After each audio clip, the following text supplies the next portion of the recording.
मुझे उम्मीद है आप सबको मिल गया होगा। अय्यूब की पुस्तक बुक ऑफ जॉब अध्याय 1 चैप्टर 1 और उसके 1 पद से लेकर के 12 पद तक। आइए हम लोग इसको उत्तरवादी रीति से पढ़ेंगे। पहला पद मैं पढ़ रहा हूँ और हर दूसरे पद को आप सब लोग जहाँ कहीं हैं अपने अपने घरों में या यहाँ पर जो लोग हैं, आइए हम लोग इसे पढ़ेंगे। अय्यूब उसका पहला अध्याय 1 पद से लेकर के 12 वचन तक। पहला पद मैं पढ़ रहा हूँ, हर दूसरे पद को आप लोग साथ मिल करके पढ़िए। ऊज देश में अय्यूब नाम एक पुरुष था। वह निर्दोष, खरा तथा परमेश्वर का भय मानने वाला था और बुराई से दूर रहता था।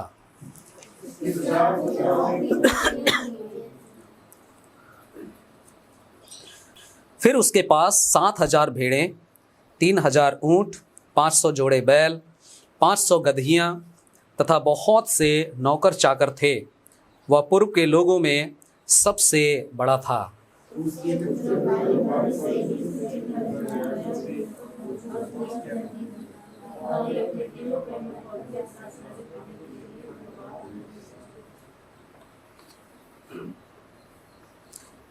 जब जब भोजों के दिनों का क्रम समाप्त हो जाता, तब तब अय्यूब उन्हें बुलवाकर पवित्र करता और बड़े तड़के उठकर उन सब की गिनती के अनुसार होम बलि चढ़ाता था, क्योंकि अय्यूब सोचता था, संभवतः मेरे पुत्रों ने पाप किया हो और अपने मन में परमेश्वर की निंदा की हो। अय्यूब निरंतर इसी प्रकार किया करता था।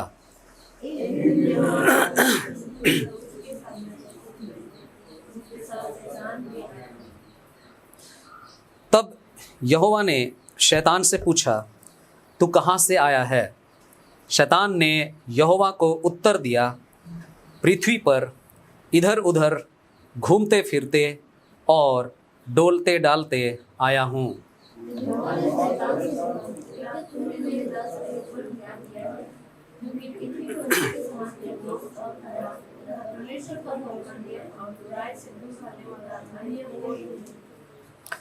तब शैतान ने यहोवा को उत्तर दिया, क्या अय्यूब परमेश्वर का भय अकारण मानता है?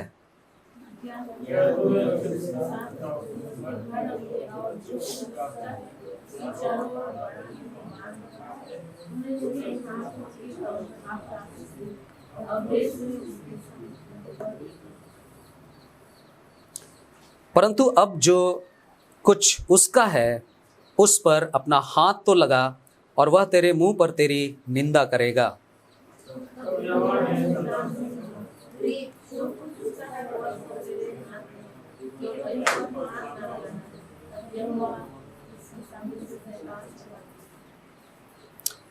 ओके, प्रभु का धन्यवाद हो इस वचन के लिए जो हम सब लोगों ने पढ़ा।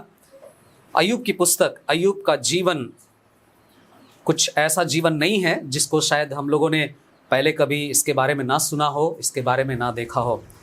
आज हम बात करना चाहते हैं कि कैसे अय्यूब इन सारी परिस्थितियों का सामना कर रहा है और कैसे वो कुछ चीजें हैं जो नहीं देख पा रहा है। यहाँ पर वर्तमान में अगर हमें पूछा जाए, हमसे कहा जाए कि क्या आप संकट को जानते हैं, क्या आप कष्ट क्या होता है जानते हैं, तो शायद हम में से अधिकतर लोग अच्छी तरह से बता सकते हैं, खास करके इन दिनों में, बीते साल भर में, कि संकट और कष्ट का मतलब क्या होता है, हाँ, ट्रेजेडी का मतलब क्या होता है। एक तरह से हम कह सकते हैं कि संकट और कष्ट की जो वास्तविकता है, उसकी जो सच्चाई है, उस बात से, उस परिस्थिति से सब लोग अवगत हैं और जानते हैं कि परेशानी क्या होती है, दिक्कत क्या होती है, समस्याएं क्या होती है। और जब ये समस्याएं हमारे जीवन में आती हैं तो ऐसे समय में हम कैसी मुश्किल स्थिति में जाते हैं, किस प्रकार से हम उसका सामना करते हैं। हम जितने भी लोग इस संसार में आए हैं, जितने भी लोग इस संसार में हम रहते हैं, हम कई तरह के परेशानियों का, मुश्किलों का सामना अक्सर कभी ना कभी किए हैं या फिर कर रहे होंगे। हम सब अपने जीवन में इसे जानते हैं। वर्तमान में अगर हम लोग बात करें तो शायद मृत्यु के बारे में, बीमारी के बारे में, महामारी के बारे में ज़्यादा चर्चा हो रही है। कई बार कई तरह की ऐसी बीमारी है जो पहले भी हुआ करती थी, लेकिन अब उसको एक नया नाम दे करके, उसको जोर जबरदस्ती करके ये बताया जा रहा है कि हम शायद इसके द्वारा ज़्यादा ग्रसित हैं। सर्दी, खांसी, जुकाम, दमा, ये सब कुछ पहले भी होता था। सांस लेने में तकलीफ, ये सब कुछ पहले भी होता था। अभी क्योंकि ज़्यादा हो रहा है, अधिकतर हो रहा है और कई वजह से हो रहा है, तो इसको अभी एक नया नाम दिया जा रहा है। कोरोना वायरस से आप ग्रसित हैं। ओके, गला फंसना, कफ जमा होना, सांस लेने में तकलीफ होना, ये 1.5 साल पहले भी हुआ करता था, लेकिन उस समय कोरोना का नाम नहीं था। अभी क्योंकि हमारे देश के और भी दूसरे देश के कुछ लोग हैं जो एक नया नाम दिए हैं और इसका नाम कोरोना के नाम से है। हाँ, होता है, इससे इनकार नहीं कर सकते हैं कि कोरोना का असर है, लेकिन इतना भी भयंकर नहीं है कि परमेश्वर इसको अपने नियंत्रण में ना कर सके या फिर हम अपनी इम्यूनिटी को मजबूत रख करके इसमें से बाहर ना निकल सकें, ऐसी भी बात नहीं है।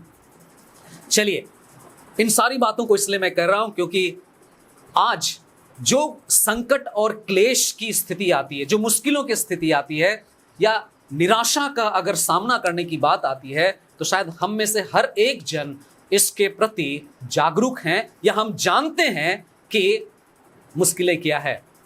आज बहुत सारे लोग टाइफाइड के वजह से भी गुजर गए। बहुत सारे लोग शायद जॉन्डिस के वजह से भी इस संसार को छोड़ करके चले गए, लेकिन क्योंकि खांसी हुआ, क्योंकि और भी चीज़ें हुई, तो उसको एक नाम दे दिया गया कि कोरोना से ही मरे हैं, कोरोना से ही मरे हैं। और उसको लेकर के सारे पूरे देश में अफरा तफरी बहुत ही ज़्यादा हम देख सकते हैं। लेकिन जब ये संघर्ष होता है, जब ये क्लेश होता है, इसके बीच में जब हम किसी मुश्किल और परेशानी में होते हैं, जब हम मुश्किल और परेशानी में होते हैं, कठिनाइयों में होते हैं, निराशाओं का सामना करते हैं, उसके बीच में ये आप अनुभव करेंगे हमारे भीतर, हम सबके भीतर एक ऐसा भी संघर्ष चल रहा होता है जिससे कई बार हम अनजान रहते हैं, अनभिज्ञ रहते हैं। एक तरह का जो हमारे भीतर शारीरिक और दूसरी सामाजिक लड़ाइयाँ तो हैं ही, लेकिन उसके अलावा एक आत्मिक युद्ध भी, एक स्पिरिचुअल वारफेयर हमारे जीवन में चल रहा होता है, हमारे भीतर चल रहा होता है, जो दिखता तो नहीं है लेकिन फिर भी हम सब उसके शिकार होते हैं या कह लीजिए उससे ग्रसित रहते हैं और अपने जीवन में सामना कर रहे होते हैं। ओके, अगर पिछले दिनों में अगर मैं कहूँ, मैं बीमार था, बहुत मुश्किल में था, कुछ भी खाता था तो कुछ भी चीज़ें मेरे शरीर में रुक नहीं पाती थी। कभी लूज मोशन के द्वारा वो निकल जाता, कभी दवाई खाने के द्वारा वो उल्टी हो करके वो बाहर निकल जा रहा था। तो एक शारीरिक द्वंद्व तो था ही, लेकिन उसके साथ साथ एक अंदरूनी एक भीतरी संघर्ष भी चल रहा था, जो मेरे आत्मिक जीवन में परमेश्वर के साथ बने रहने, परमेश्वर के साथ चलने, या फिर कई तरह के सवाल, आखिर ऐसा क्यों हो रहा है, इतने लंबे समय से क्यों हो रहा है, परमेश्वर क्या चाहता है। कुछ चीजें जो अदृश्य रहती हैं, एक युद्ध की तरह हमारे जीवन में चल रहा होता है। मैं आशा कर रहा हूं कि आप उन बातों को समझ पा रहे होंगे जो मैं कहने की कोशिश कर रहा हूं। जो संघर्ष हमारे भीतर ही भीतर चल रहा होता है, खास करके उस समय में जब हम निराशाओं में हैं, जब हम महामारी के बीच में हैं, जब दुनिया में बहुत तरह की ऐसी बातें हो रही हैं जहां पर उम्मीद नहीं है, जहां पर कोई आशा की बात नहीं करता है, और ऐसे में अगर आप अय्यूब के जीवन को देखेंगे, आज का जो अय्यूब का जीवन के बारे में 1 पद से 12 पद के बीच में, अय्यूब उसका पहला अध्याय 1 से 12 पद के बीच में आप देखेंगे तो अय्यूब के जीवन में कुछ ऐसी ही घटना है जिसको हम देखेंगे जहां पर वो अपने जीवन में कुछ ऐसे ट्रेजेडी का, कुछ ऐसे परेशानियों का वो सामना कर रहा है और ये ट्रेजेडी उसके लिए बहुत बड़ी है। क्यों बड़ी है? जब इसको आप बारीकी से अध्ययन करेंगे तो आप इसको समझने पाएंगे। उसकी इस ट्रेजेडी में, इस त्रासदी की घटना में आप पाएंगे कि स्वर्ग में भी कुछ चीजें हो रही है, परमेश्वर जहां रहता है वहां पर कुछ चीजें हो रही हैं और वहां क्या हो रहा है, क्या होने वाला है, उन चीजों को लेकर के अय्यूब एकदम से अनजान है। अय्यूब को पता भी नहीं है कि उसके साथ क्या होने जाने वाला है। ओके, सो ये परिस्थिति आज हमारे जीवन में कुछ बातों को बहुत स्पष्ट रीति से सिखाएगा, जिसको हम लोग अपने जीवन में लें। अपने जीवन में जब हम ऐसी परिस्थितियों का सामना करते हैं तो उसे समझने की कोशिश करें। अय्यूब और उसके जीवन की त्रासदी की जो घटना है, उस घटना में स्वर्ग में भी कुछ होते हुए दिखाई देता है। स्वर्ग में भी कुछ हलचल हो रहा है। वहां पर कुछ हम देखते हैं कि वहां पर परमेश्वर का हाथ है जो वहां पर कार्य कर रहा है। लेकिन गौर कीजिएगा, अय्यूब को इन सारी बातों से कुछ भी अता पता उसको नहीं है। अय्यूब को स्पष्ट रीति से नहीं मालूम है कि उसके साथ क्या होने वाला है। और जब हम इस घटना को देखेंगे, इस घटना की बहुत सारी सच्चाइयां हैं, लेकिन एक सच्चाई को हम यहां से सीख करके आगे बढ़ना चाहते हैं। और क्या है वो सच्चाई? जब हम परीक्षा में पढ़ते हैं तो कई बार हम ये भूल जाते हैं कि हमारे दुख एवं पीड़ा के पीछे परमेश्वर का हाथ होता है, परमेश्वर की योजना होती है। और ये बात अय्यूब नहीं जानता था, लेकिन परमेश्वर ये सब कुछ उसके जीवन में होने दे रहा था और वो वहां पर पाया जाता है।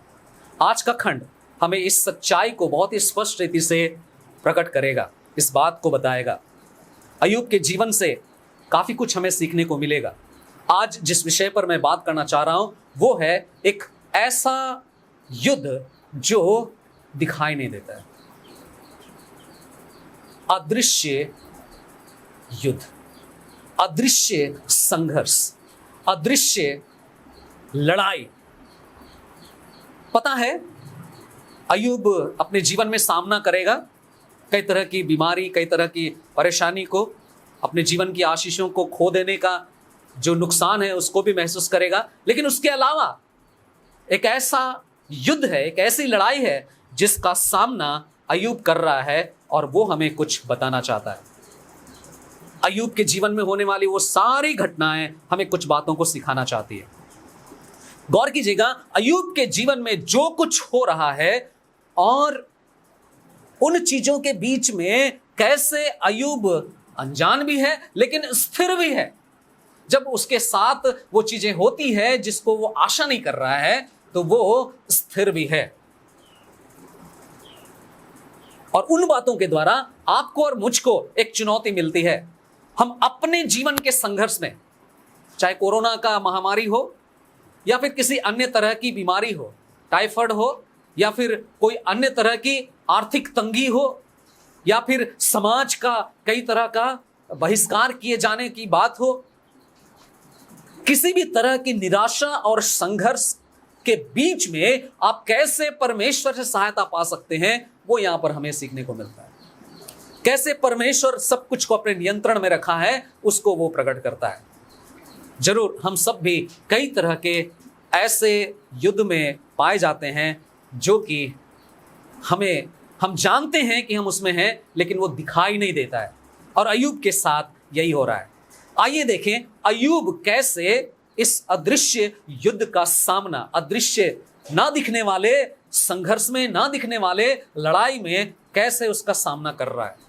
और ये हमारे लिए एक चुनौती है, ये हमारे लिए एक सीख मिलेगी कि जब हम ऐसी परिस्थिति का सामना करें, जब लोग देख नहीं पा रहे हैं कि मेरा और जो संघर्ष चल रहा है, जो युद्ध चल रहा है, उसमें मैं कैसे स्थिर हूं, कैसे मैं बना रहूं, कैसे परमेश्वर की ओर देखूं, कैसे मैं जो परमेश्वर से प्राप्त किया हूं उसमें मैं स्थिर बना रहूं। परमेश्वर इन बातों को आज हमें बताना चाहेगा। आइए सबसे पहले हम 1 पद से लेकर के 5 पद तक देखेंगे। हम लोग इसको एक दिन में नहीं देख सकते हैं और इसीलिए हम लोग इसे कई हिस्से में देखेंगे। पहला हिस्सा जो हमें जिसमें सीखने को मिलता है वो है 1 पद से लेकर के 5 पद तक, जिसको हम कहते हैं कि अगर अय्यूब एक अदृश्य युद्ध में, एक अदृश्य लड़ाई में शामिल हो रहा है, तो ऐसे में वो कैसा कैंडिडेट है, एक असंभावित उम्मीदवार के रूप में हम उसको देखते हैं। कहने का मतलब कि ऐसा हो ही नहीं सकता है, ऐसा संभव है ही नहीं कि अय्यूब को ऐसी स्थिति में जाना चाहिए था। अय्यूब को इस तरह से शैतान के द्वारा पीड़ाओं को पाने की जरूरत थी। एक असंभावित उम्मीदवार के रूप में हम अय्यूब को देख सकते हैं। एक असंभावित प्रत्याशी के रूप में इस युद्ध में उसको एक्सपेक्ट नहीं करना चाहिए, ऐसा उम्मीदवार के रूप में हम उसको देखते हैं। कई बार यही चीजें हमारे साथ भी होती है। हम प्रभु के साथ ठीक हैं, प्रभु के वचन में बने हुए हैं, प्रार्थना का जीवन भी हो रहा है, उसके बाद भी हम असंभावनाओं में, है ना, हमें नहीं होना चाहिए, हमें ऐसी परीक्षाओं में नहीं पढ़ना चाहिए, फिर भी हम परमेश्वर के द्वारा ऐसी परीक्षाओं में पड़ जाते हैं। चलिए देखते हैं क्या क्या है अय्यूब के जीवन से सीखने के लिए, और अय्यूब का जीवन कैसा है जिससे हमें पता चलता है कि वो एक असंभावित उम्मीदवार है, एक ऐसा उम्मीदवार जो इस युद्ध के लिए जरूरी नहीं था कि उसको पढ़ना पड़े। पहली बात उसके चरित्र को देखिए। अय्यूब का चरित्र, जॉब्स कैरेक्टर। पहला वचन कहता है अय्यूब एक ऐसा व्यक्ति था जो निर्दोष है, खरा है और पवित्र मनुष्य था, है ना। कहता है वह निर्दोष, खरा तथा परमेश्वर का भय मानने वाला और बुराई से दूर रहता था। बुराई से दूर रहने का मतलब पवित्रता का मनुष्य, एक पवित्र मनुष्य था। निर्दोष है, समाज में उसके ऊपर कोई दोष नहीं लगा सकता। खरा व्यक्ति है, हां की हां, ना की ना। खरा व्यक्ति है, पवित्र मनुष्य, बुराई से दूर रहता था। अय्यूब का जीवन, अय्यूब अपना संपूर्ण जीवन परमेश्वर के भय में व्यतीत करता था। अपना संपूर्ण जीवन, अपना सारा जीवन परमेश्वर के भय में व्यतीत करने की लालसा रखता था। कोई भी मनुष्य, समाज में कोई भी मनुष्य उसमें कोई आरोप नहीं लगा सकता था कि उसका जीवन ऐसा है या वैसा है, निराश करने वाला है, समाज में किसी को प्रोत्साहित करने वाला नहीं है, कोई नहीं कह सकता था। उसका जीवन परमेश्वर के साथ था। अय्यूब का चरित्र। दूसरी बात, 2 पद से लेकर के 4 पद अगर आप देखेंगे तो वहां पर अय्यूब के पास जो धन संपत्ति है उसको गौर कीजिए। 2, 3 और 4 पद। 7 पुत्र, 3 पुत्रियां, 7,000 भेड़ें, 3,000 ऊंट, 500 जोड़े बैल, 500 गधियां तथा बहुत से नौकर चाकर थे। वह पूर्व के लोगों में सबसे बड़ा था। और 4 पद में लिखा है कि कैसे वे लोग भोज किया करते थे। बारी बारी से एक दूसरे के घर में वे लोग जाते थे, भोज किया करते थे। अद्भुत था। और इससे पता चलता है कि अय्यूब एक धनी व्यक्ति था। कैसे अय्यूब एक धनी व्यक्ति बना? अगर वचन को गौर करेंगे तो आप पाएंगे अय्यूब धनी व्यक्ति भी है, आशीषित व्यक्ति भी है। लोग देख सकते हैं, लोग पहचान सकते हैं, और ये सारी आशीषें, ये सारी संपन्नता जो उसे मिली थी, धन संपत्ति जो उसे मिली थी, वो परमेश्वर की ओर से उसे दिया गया। परमेश्वर का वचन कहता है कि वो भरपूर था, सब लोगों में बड़ा था, पूर्व के लोगों में सबसे बड़ा था, और परमेश्वर ने उसे ये सब कुछ दिया था। परमेश्वर ने उसे अच्छा परिवार देकर, संपत्ति देकर उसे आदर दिया था और आशीषित किया था। हमने अय्यूब के चरित्र को देखा, उसके चरित्र के वजह से अय्यूब के पास जो संपत्ति है उसको आप देखिए। इससे पता चलता है कि कैसा वो असंभावित उम्मीदवार है। 5 और 6 पद को देखिए, उसका समर्पण। वचन कहता है कि अय्यूब ने एक पारिवारिक याजकीय सेवा को पूरा किया। अय्यूब ने अपने परिवार में एक याजक होने का काम, एक पास्टर होने का काम, एक आत्मिक अगुवे का काम उसने पूरा किया। वचन कहता है जब भोजों के दिनों का क्रम समाप्त हो जाता, तब अय्यूब उन्हें बुलवा कर पवित्र करता और बड़े तड़के उठकर उन सब की गिनती के अनुसार होम बलि चढ़ाता था, क्योंकि अय्यूब सोचता था संभवतः मेरे पुत्रों ने पाप किया हो और अपने मन में परमेश्वर की निंदा की हो। अय्यूब निरंतर इसी प्रकार किया करता था। और एक दिन यहोवा परमेश्वर के पुत्र उसके सामने उपस्थित हुए। गौर कीजिए बातों को। अय्यूब ने जिस तरह से कार्य किया अपने परिवार के लिए, वो बहुत महत्वपूर्ण है। यहाँ पर थोड़ा सा रुक करके हम जरूर सोचें अपने परिवार के बारे में।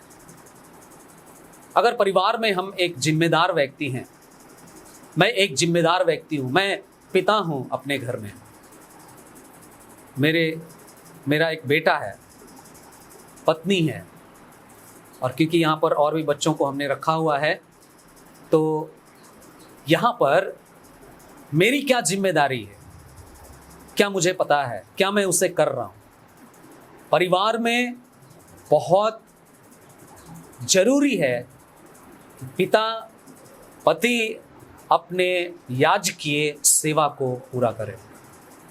जब हम अपने अपने परिवारों को देखते हैं, क्या हमने अपने याजकीय सेवकाई का कार्य, पारिवारिक याजकीय सेवकाई का कार्य पूरा किया है, या फिर हम केवल उम्मीद बनाए रखे हुए हैं कि केवल चर्च से ही जब सेवकाई की जाए, जब पास्टर लोग ही सेवा करें, तभी हम आत्मिक रूप से बढ़ सकते हैं, अन्यथा हम प्रार्थना का जीवन में, वचन पढ़ने के जीवन में, पारिवारिक प्रार्थना करने के वेदी को हम नहीं बना सकते। क्या सोच है हमारी। मेरे प्रियो, आज परमेश्वर हमें याद दिलाना चाहता है। आज लॉकडाउन के वजह से हम लोग शायद एक साथ नहीं इकट्ठे हो पा रहे हैं। ऐसे समय में क्या हमारी पारिवारिक याजकीय सेवा की आवश्यकता नहीं है?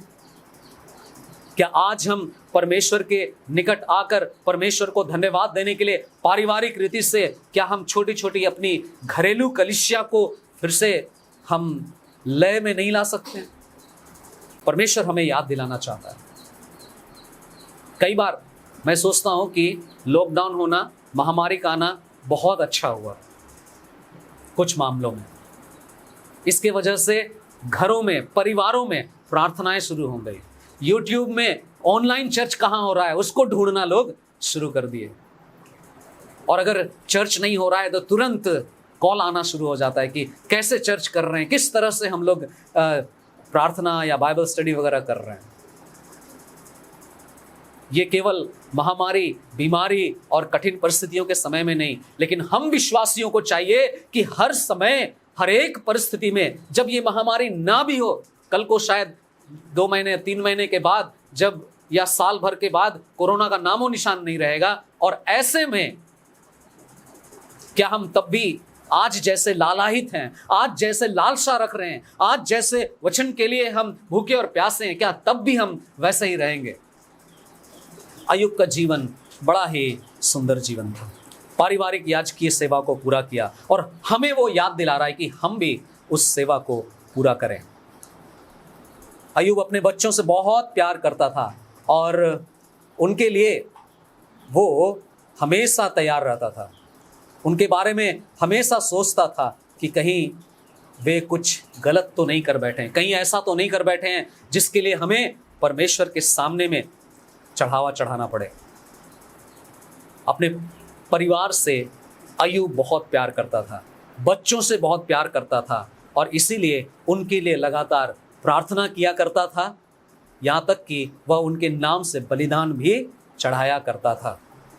और इसी से पता चलता है कि वह किस तरह अपने परिवार के प्रति, प्रभु के प्रति समर्पित जीवन जी रहा था। याद रखिए, हम अपने प्रभु के प्रति समर्पित जीवन जिएंगे तो हमारे सामने अपने परिवार के लिए भी समर्पित जीवन जीने का मौका मिल पाएगा।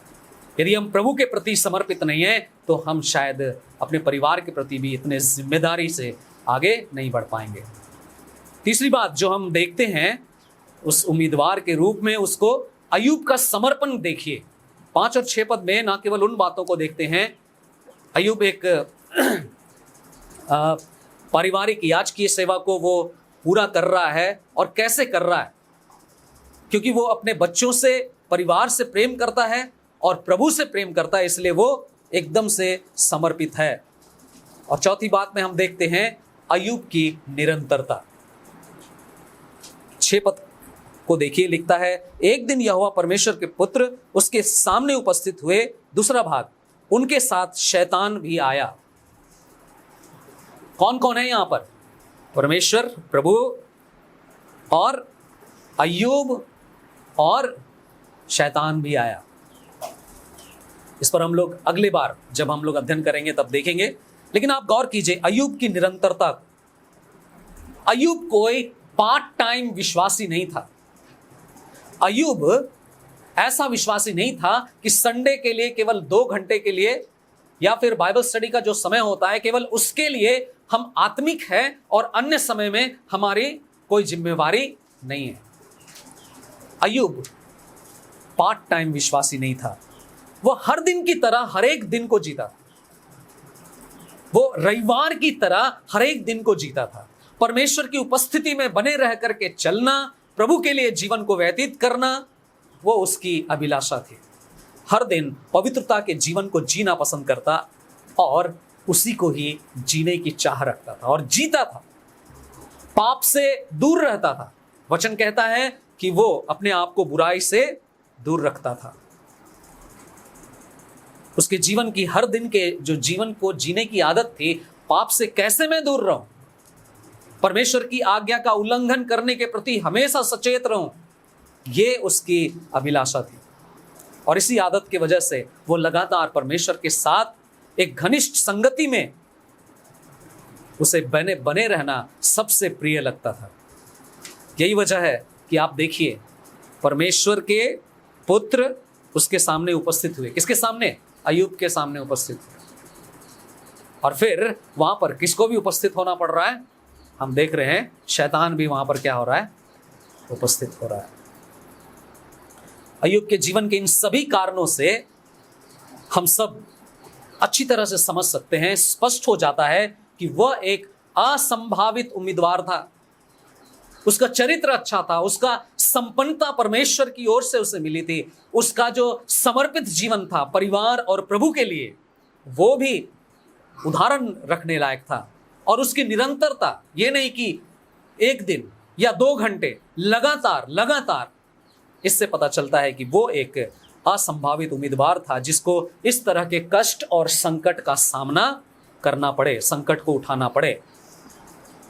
मेरे प्रियो, जब हम लोग इस संसार में हैं, इस संसार में अधिकतर लोगों की ये सोच होती है कि यदि कोई व्यक्ति दुखी होता है, कष्ट में से जाता है, संकट उठाता है, तो उसका कारण केवल ये होता है कि उसने गलत किया है, गलत करने के कारण वो मुश्किल में पड़ा है,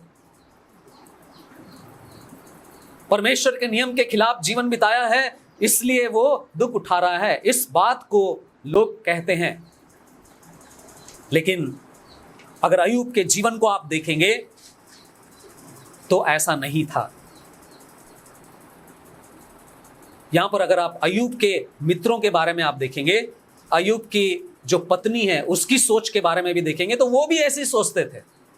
देखिए ना, अय्यूब उसका 2 अध्याय और उसका 9 पद। अय्यूब उसका 2 अध्याय और उसका 9 पद। उसकी पत्नी क्या बोलती है?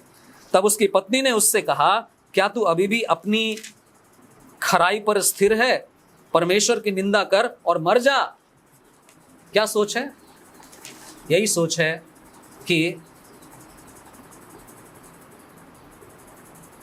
गलत की वजह से आज तू इस मुश्किल में। 4 अध्याय का 7 से लेकर के 9 पद देखिए। अय्यूब उसका 4 अध्याय, उसके मित्रों की क्या सोच है, 7 पद से लेकर के 9 पद तक। विचार तो कर, क्या कोई निर्दोष व्यक्ति कभी नाश हुआ है? कहीं कोई सच्चा व्यक्ति नाश हुआ है? मैंने तो यह देखा है कि जो अधर्म का खेत जोतते और दुख बोते हैं वे वही काटते हैं। वे परमेश्वर के श्वास से नाश होते और उसके क्रोध के झोंके से भस्म हो जाते हैं। यहाँ पर उसके मित्र भी बोल रहे हैं परमेश्वर नहीं छोड़ता है, तुमने गलत किया है इसलिए तुम्हारे साथ ऐसा हो रहा है। ये मनुष्य की सोच है, मनुष्य की अपनी धारणाएं। ना केवल इतना, 8 अध्याय का 1 से लेकर के 6 पद भी देखेंगे तो वहां पर भी इसी तरह से बिलदद आरोप लगा रहा है।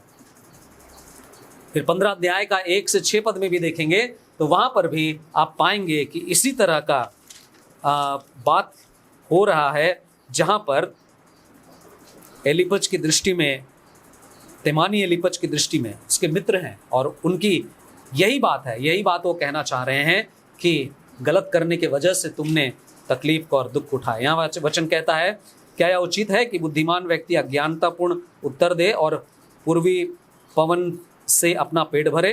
क्या उसे निष्फल वचनों से या व्यर्थ बातों से तर्क करना चाहिए? वास्तव में तू तो परमेश्वर का भय मानना छोड़ता ही है, औरों की भक्ति में भी बाधा डालता है, क्योंकि तेरा अधर्म तेरे मुंह को बोलने के लिए प्रेरित करता है और तू धूर्त की भाषा बोलता है। मैं नहीं पर तेरा ही मुंह तुझे दोषी ठहराता है और तेरे ही होंठ तेरे विरुद्ध साक्षी देते हैं। ये मनुष्य की अपनी कल्पना है, अपनी सोच है कि तो कहता है परमेश्वर सच्चा है, परमेश्वर विश्वास योग्य है, परमेश्वर संभालता है। कहां संभाल रहा है? तू अपने मुंह के द्वारा ही क्या दोषी ठहराया जा रहा है। अधिकतर लोगों की यही सोच होती है कि गलत करने के वजह से ही कोई मनुष्य दुख उठाता, लेकिन अय्यूब के साथ ऐसा नहीं था। अब दुख उठाने के संबंध में कई बार सच्चाई ये भी होती है कि हम अपने पाप के कारण या फिर मूर्खतापूर्ण निर्णय लेने के कारण भी कई बार हम दुख उठाते हैं, हम दुखी होते हैं। कई बार दूसरे लोगों के पाप के कारण भी हम दुख उठाते हैं, यह भी होता है। दूसरे लोगों के पाप के कारण और उनकी अज्ञानता के साथ, अज्ञानता के कारण, है ना, वे लोग कुछ चीजों के बारे में जब हम उनको बताते हैं वो नहीं मानते और अज्ञानता के कारण कई बार हम उनकी वजह से कई बार दुख उठा रहे होते हैं। लेकिन ये बात भी सच है, कई बार परमेश्वर हमारे विश्वास को दृढ़ करने के लिए हम पर दुख उठाने के लिए, हम दुख उठाएं, हम कष्ट में से जाएं, हमारे जीवन में दुख और कष्ट को लाता है ताकि हम और भी अधिक पवित्रता में बढ़ जाएं और सिद्ध बन जाएं। और हम विश्वासियों के जीवन के लिए, हम जो प्रभु को जानते हैं, उद्धार पाए हुए हैं, हम सबके जीवन में अगर दुख आता है तो हमारे कई बार परमेश्वर जब हम सही हैं, ठीक हैं, परमेश्वर की उपस्थिति में चल रहे हैं, जैसा अय्यूब चल रहा है, अगर वैसा ही चल रहे हैं उसके बाद भी दुख उठा रहे हैं, तो उसके पीछे एक ही बड़ा कारण होता है और वो कारण है कि परमेश्वर की महिमा हो, परमेश्वर की महिमा हो। यूहन्ना रचित सुसमाचार उसका 9 अध्याय और उसके 1 पद से लेकर के 3 पद को देखिए। एक बहुत ही सुंदर उदाहरण प्रभु यीशु मसीह देते हैं। यूहन्ना रचित सुसमाचार, gospel of John chapter 9 versus 1 to 3, 9 अध्याय और उसका 1 पद से लेकर के 3 पद तक। एक अंधा व्यक्ति था। क्यों अंधा था उसकी बातचीत हो रही है, और क्या बात हो रही है गौर कीजिए। फिर जाते हुए उसने एक मनुष्य को देखा जो जन्म से अंधा था। क्या लिखा है? कब से अंधा था? जन्म से अंधा था। और उसके चेलों ने यह कहते हुए उससे पूछा, रब्बी, किसने पाप किया, इस मनुष्य ने या इसके माता पिता ने, कि यह अंधा जन्मा? वहां बातें हो रही है किसके पाप के वजह से ये अंधा जन्मा है। इसके ऊपर कष्ट है, इसके ऊपर समस्याएं हैं, इसके सामने बहुत बड़ा परेशानी है। यीशु ने उत्तर दिया, ना तो इस मनुष्य ने पाप किया, ना ही इसके माता पिता ने, पर यह इसलिए हुआ कि परमेश्वर के कार्य उसमें प्रकट हो। गौर कीजिए, प्रभु यीशु मसीह क्या बोलते हैं? ये जो कष्ट झेल रहा है, ये जो जन्म से अंधा है, ये जो मुश्किल में है, ये पाप की वजह से नहीं है। जरूर पाप के वजह से भी होता है, पाप के कारण से भी होता है, लेकिन इसके जीवन में इसके वजह से नहीं है। लेकिन ये परेशानी, ये संकट इसके जीवन में इसलिए हुआ है ताकि परमेश्वर के कार्य प्रकट हो। दूसरे शब्दों में कह रहे हैं प्रभु कि परमेश्वर की महिमा हो, इसलिए यह जन्म से क्या है, अंधा है। ओके, 11 अध्याय योना रचित सुसमाचार उसका 4 पद को भी देखिए। योना रचित सुसमाचार उसका 11 अध्याय और उसका 4 पद। लाजर की मृत्यु होती है और लाजर के विषय में बात हो रहा है। परंतु जब यीशु ने यह सुना तो कहा, यह बीमारी मृत्यु की नहीं, यह बीमारी मृत्यु की नहीं। एक्चुअली में प्रभु यीशु मसीह कहीं दूर में थे, लाजर के घर से, लाजर के गांव से कुछ दूरी पर थे, और वहां पर उसको बताया गया कि लाजर बहुत बीमार है और लग रहा है कि वो नहीं बचेगा। और लोग उसको आकर के बताते हैं, सूचना देते हैं। और वहां पर जब वो सुना तो क्या जवाब दिया, यह बीमारी मृत्यु की नहीं परंतु परमेश्वर की महिमा के लिए है कि इसके द्वारा परमेश्वर के पुत्र की महिमा हो। सो कई बार हमारे जीवन में हम सही होने के बावजूद भी, याद रखिए, गौर कीजिएगा बात को, सही होने के बावजूद भी परमेश्वर के साथ विश्वास योग्यता से हम चल रहे हों, आज्ञाकारी जीवन जी रहे हों, तब भी हम दुख, बीमारी, मृत्यु का सामना करेंगे। लेकिन ऐसे समय में याद रखिए, परमेश्वर का वचन और उसका सिद्धांत जो हमारे जीवन के लिए है, जब आप इस तरह के अदृश्य युद्ध में शामिल हैं, अय्यूब जब ऐसी मुश्किल परिस्थिति में शामिल है, वो एक बात जान रहा है, जो परमेश्वर मुझे देता है सब कुछ, वो परमेश्वर क्या मुझसे ले नहीं सकता? परमेश्वर को महिमा मिले।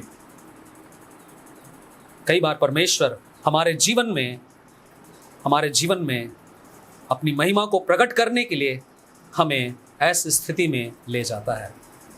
और याद रखिए मेरे प्रियो, यही एकमात्र मुख्य कारण है कि अय्यूब यहां पर दुख उठा रहा है।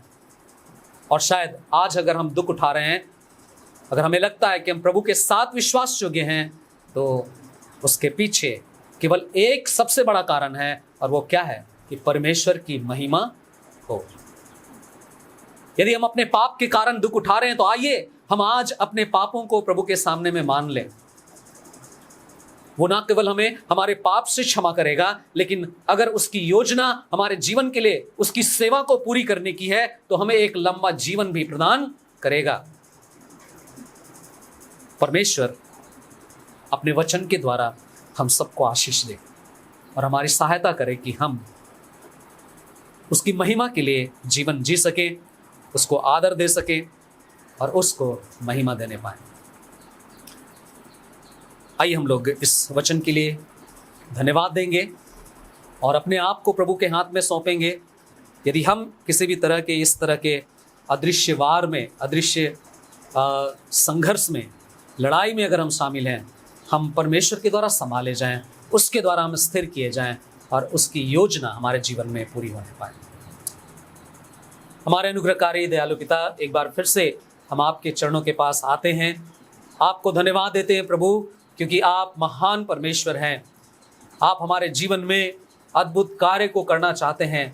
आप हमारे जीवन में प्रभु याद दिलाते हैं, जैसे अय्यूब के साथ आपने होने दिया, आप चाहते हैं कि हम विश्वास में और आपके प्रति प्रभु धार्मिकता और पवित्रता के जीवन में और अधिक सिद्ध बन जाएं। प्रभु हमारे जीवन में इन दिनों में हो सकता है कि प्रभु हम बीमारी और महामारी में से होकर जा रहे हों, लेकिन आप हमें याद दिलाते हैं कि ये सब कुछ परमेश्वर की महिमा के लिए हो रहा है। हाँ प्रभु, हम में से कई एक ने चंगाई को पाया है, छुटकारा को पाया है, हम संभाले गए हैं और इससे पता चलता है कि आपने अपनी महिमा को पूरी की है। कई लोग प्रभु इस संसार में नहीं रहे, चल बसे और आपके पास हैं। प्रभु हम धन्यवाद देते हैं उन सारे लोगों के जीवन के लिए जिसके द्वारा भी आपने अपनी महिमा को प्रकट की है। आप क्योंकि नहीं चाहते थे कि वे लंबे समय तक और भी अधिक दुख और कठिनाई को झेले, आप चाहते थे कि वे आपके जो पवित्र निवास हैं उसमें राज्य करें। आपने उनको अपने पास बुलाया और एक दिन प्रभु आप हमें भी उसी जगह पर बुलाने के लिए तैयार कर रहे हैं। आज जो अवसर हमें मिला है, हम अपने आप को प्रभु आपके हाथों में सौंपते हैं। यदि हमारे जीवन में कोई भी ऐसी लापरवाही है, कमजोरी है, प्रभु आप उसको दूर करें। आप हमें चंगाई दें, आप हमें छुटकारा दें, पाप के बंधन से हमें आज़ाद करें, और उन्होंने हम भी अय्यूब के समान खरा मनुष्य बन सकें, धर्मी मनुष्य बन सकें, और निरंतरता हम में पाई जाए और हम आपके लिए जीने पाएं। प्रभु आप अनुग्रह करें, आज के वचन की रक्षा आप करें।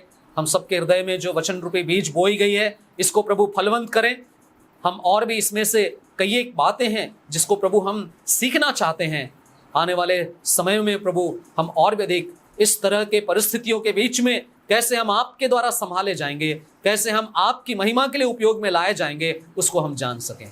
आप मदद कीजिए। एक बार पुनः प्रभु हम सब आपके पास आते हैं, आपको धन्यवाद देना चाहते हैं, और हम चाहते हैं प्रभु आप अपने वचन के द्वारा हमें और भी अधिक उत्साहित करें, और भी अधिक प्रभु हमें हियाव दें, और प्रभु आपके नाम के लिए हम और अधिक प्रभु इस जीवन को समर्पित करने पाएं।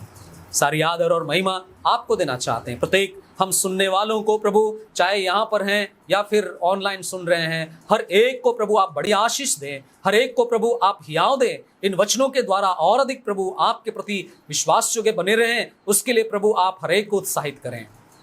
प्रभु आपकी दया, आपकी करुणा हम सब पर बनी रहे, मांगने से बढ़कर करें। प्रार्थना धन्यवाद को अपने उद्धारकर्ता यीशु के पवित्र नाम में अर्पण करते हैं, इसे दया सुने और ग्रहण कीजिए।